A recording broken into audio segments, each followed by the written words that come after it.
guys, welcome to Math Biology. This is Mr. Donnelly. Today we're going to take a minute, we're going to look at Punnett Squares and actually how they're done and what it means for anything that's going on. So what I have here, I have a Punnett Square practice worksheet that I've used in the past with my classes. So when you take and look at a Punnett Square, usually they're in a box similar to this.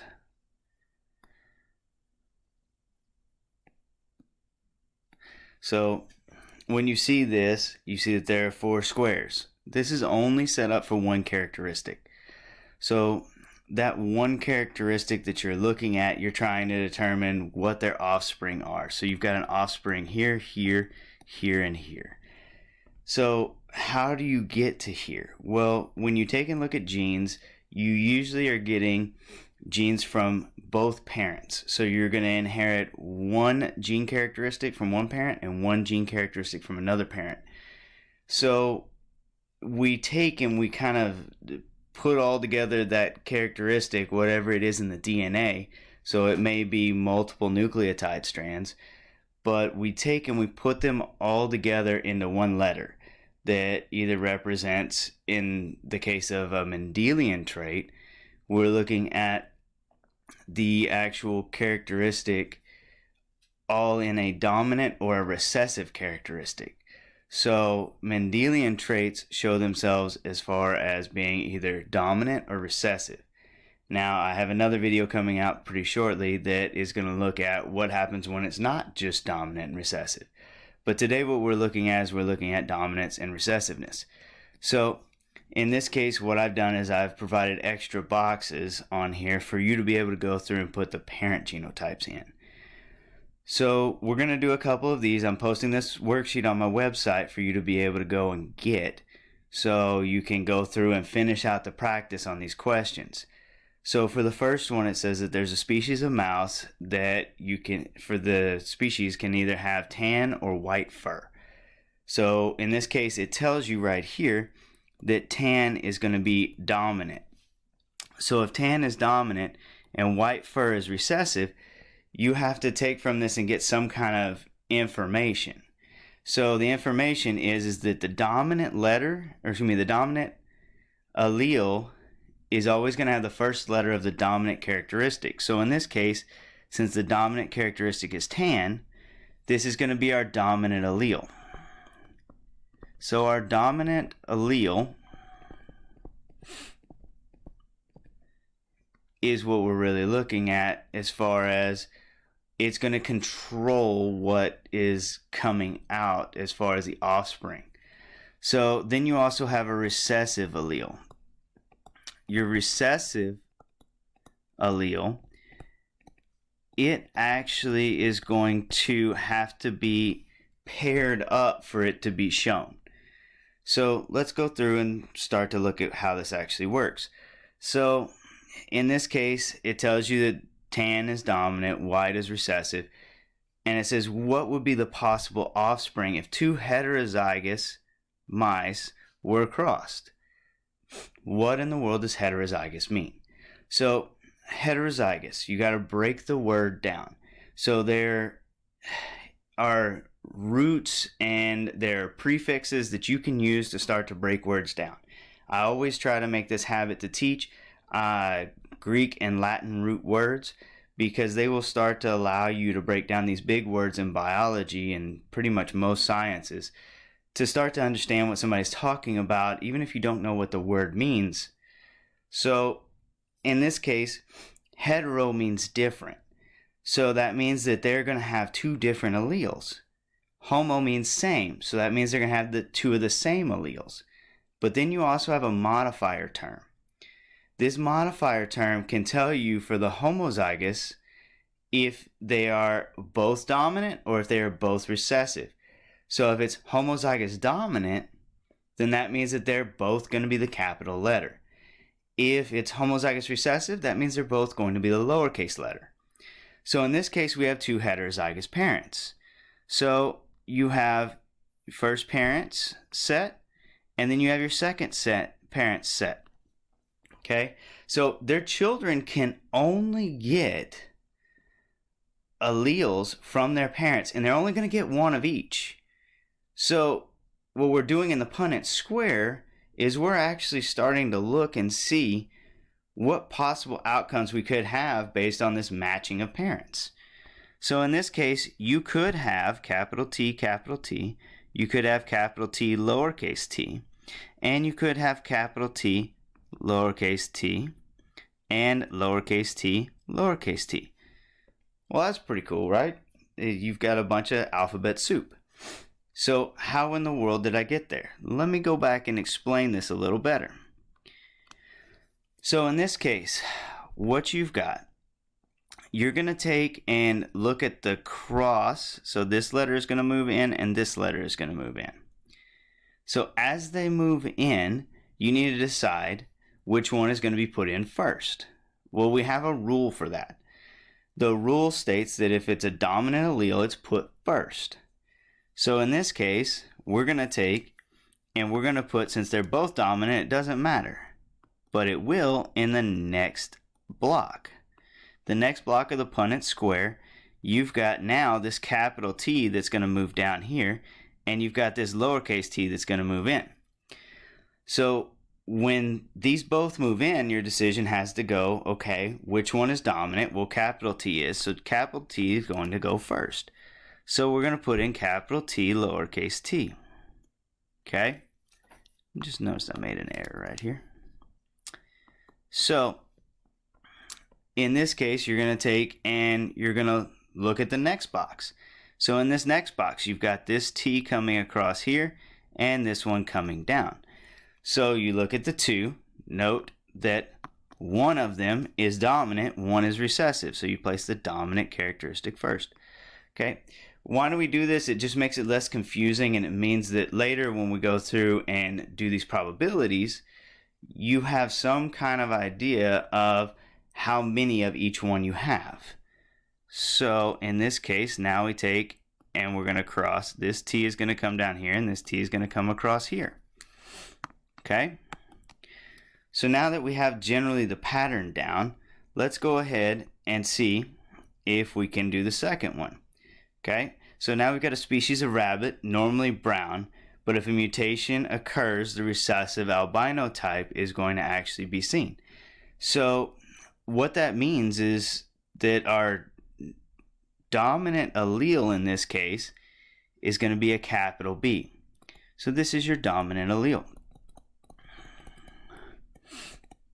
And your recessive allele is going to be the albino type. Does that mean I put a little a? No, you have to keep the letter the same. Okay, so in this case, it's going to be a lowercase b. It's going to be the recessive. And in this case, the recessive allele, it can lead to what's called albinism. So albinism is actually the lack of pigment in fur. So, well, specifically in this case, in fur.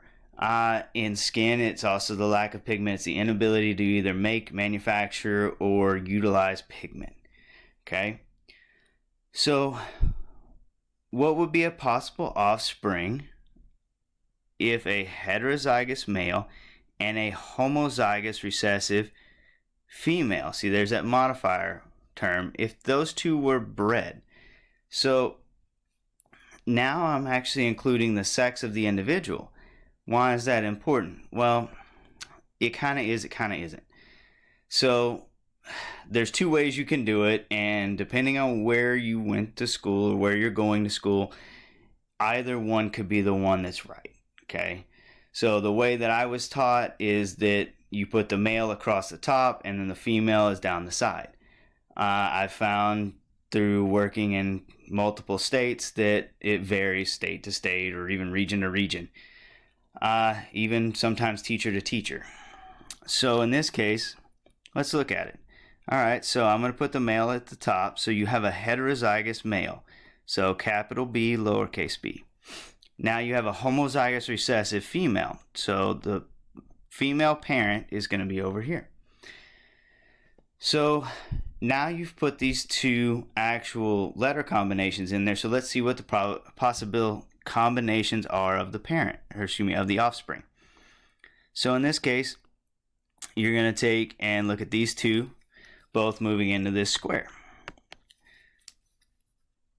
So capital B is going to go first, and then lowercase b. Same thing here. You've got this one moving in and this one moving down. So now you're going to take capital B goes first, lowercase b. And now we've got over here, we've got lowercase b and lowercase b, both coming into the actual square. You've got lowercase b and lowercase b in this last one.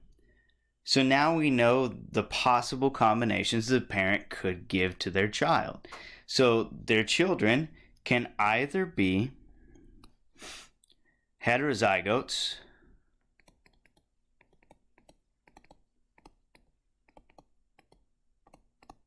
or they can be homozygous.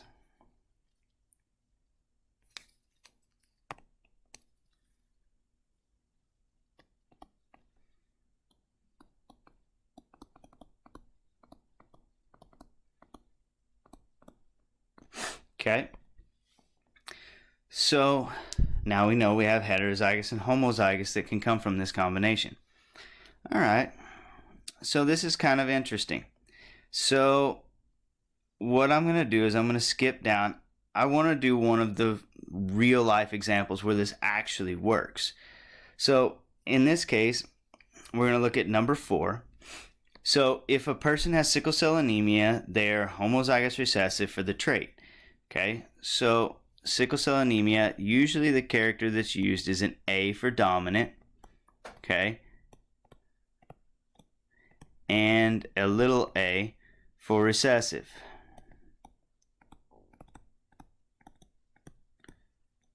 Okay, cool. So if a man with sickle cell anemia and a woman, so the male actually has sickle cell anemia, little a, and a woman who is heterozygous for the trait, so she has capital A, lowercase a, want to have children, what possible outcomes could their children have? So in this case, using the same rule where the capital letter goes first, capital A, lowercase a. Now in this case, we're going to look at the cross here and here.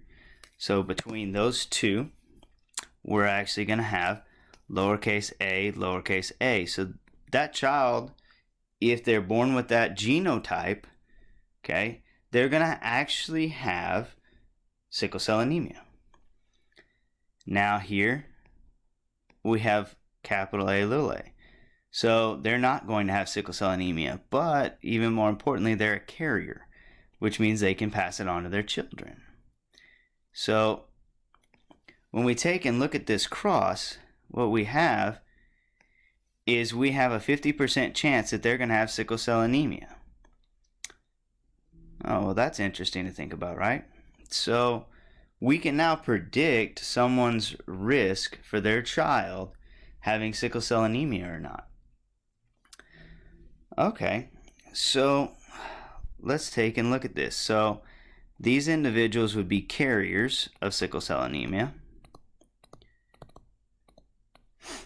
And these individuals would have, so they would be affected. Okay, so we've got carriers and individuals that are affected.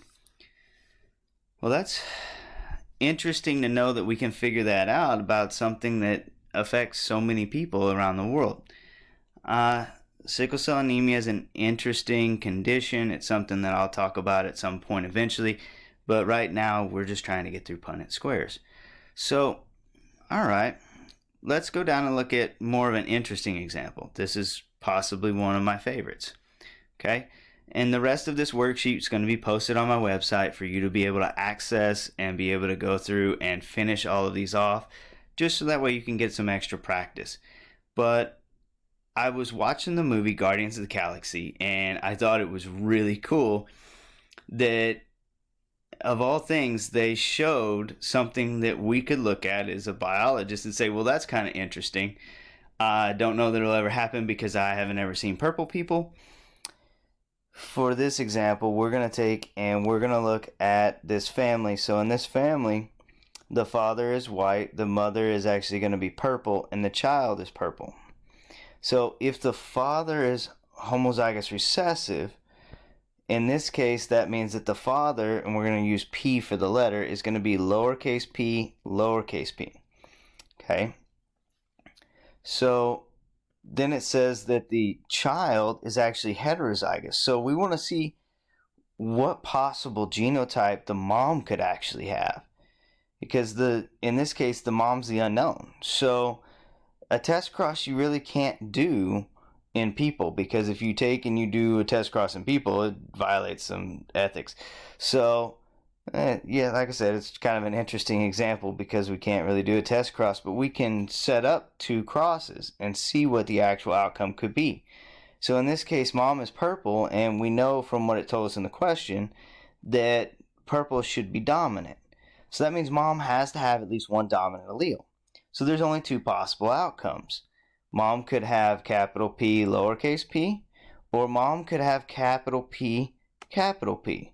We know dad is lowercase p, so let's do this and see what the probability actually is.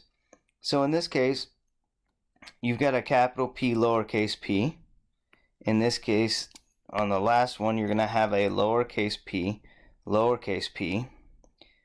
capital P, lowercase p, and then you've got another homozygous recessive here at the bottom. So that means that based on this, there is actually a 50% chance that this child is going to be purple. Okay, well, let's go ahead and look at the other outcomes. So in this case, we have capital P, lowercase p, and that's what we're going to see in every single one of these squares.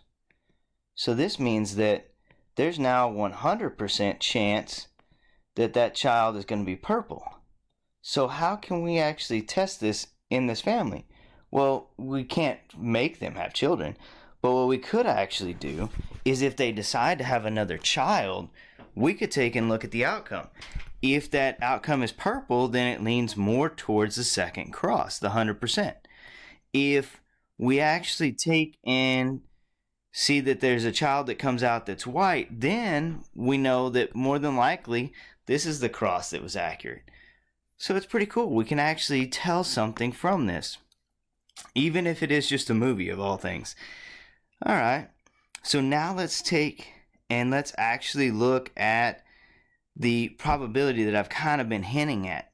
So to look at probability, there are 2 things that you really need to know the distinction between. So there's actually a genotype and there's a phenotype.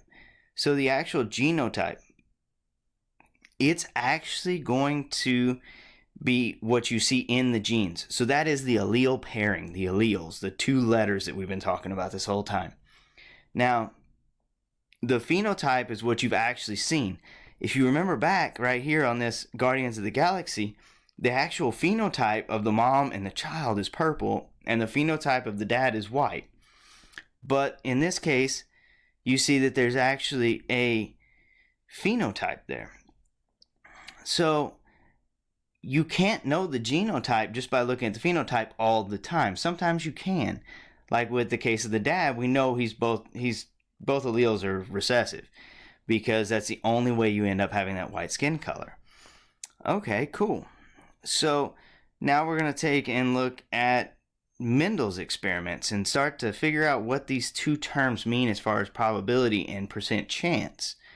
Okay, so in this case, Mendel, he took and he evidently decided he didn't want green pea soup. He was tired of it. He liked the yellow better. Don't know why, just the color. So in this case, since yellow peas are dominant to green peas, Mendel is going to decide to cross the 2 pea plants. And in this case, he's looking for that like perfect yellow pea soup. Okay, so he crosses a male flower that's heterozygous. So male flower, heterozygous. Okay, and then he's going to cross that with a female flower that's homozygous dominant. Remember that modifier term I talked about earlier. That dominance means that the female flower is going to have 2 capital letters, okay? So we've got our 2 capital Y's. So he takes and does the cross. So let's go ahead and do this Punnett square real quick.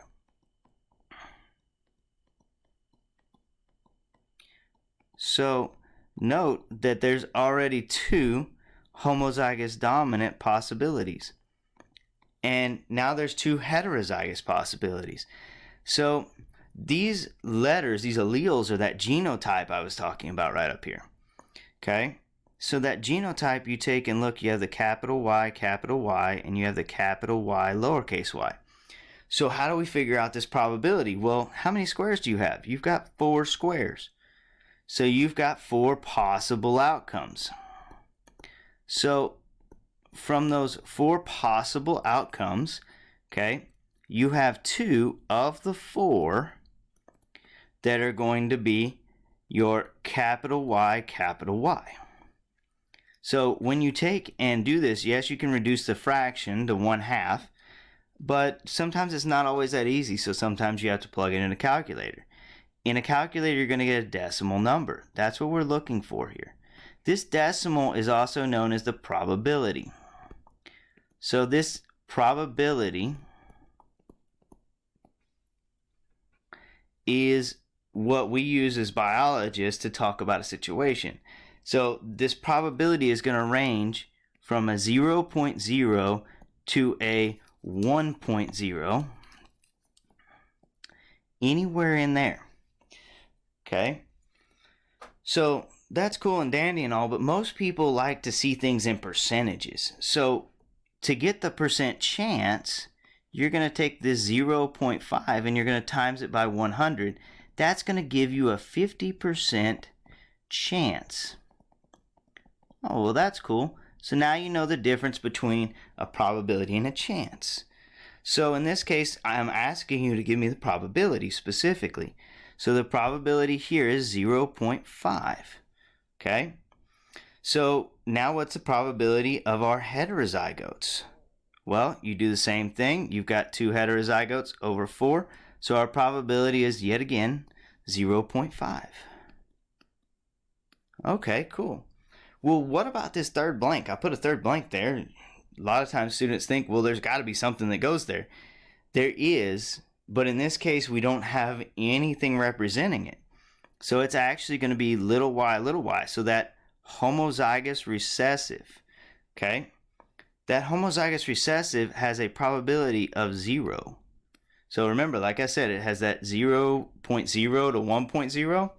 That's what you're seeing here. So there's a 0% chance, 0 probability that they're going to have a child that's going to have, or a pea that's going to be green.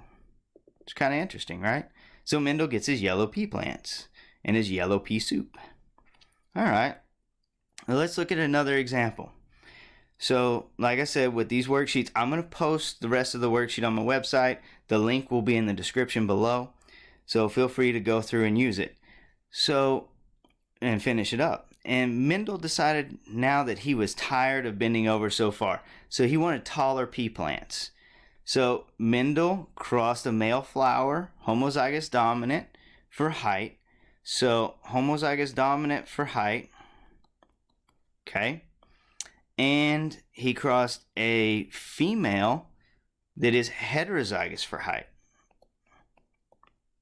Okay. All right. So please determine the probability so we can see if Mendel gets a break. So let's see. Does Mendel actually get a break? So you take and you do the cross. And you note, oh wait, they're all going to be tall. So how do I know they're all going to be tall? Because they all have the dominant allele. So that dominant allele is tall. So Mendel does get his break. Okay. So what is my phenotypic probability in this case? So the phenotypic probability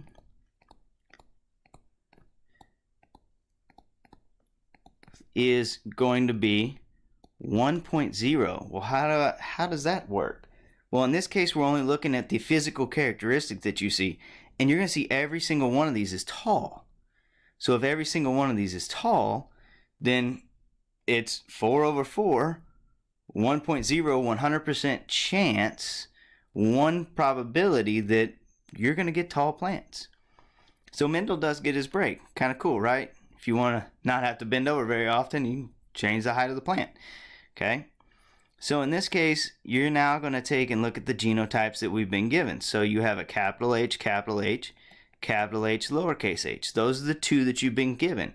There is a third one, little h, but like we saw in the previous example, you don't see that one here. So now you're going to take and look at how many of these you actually have. So you have a capital H twice. So it's a 2 over 4, which is going to give you that same 0.5 probability.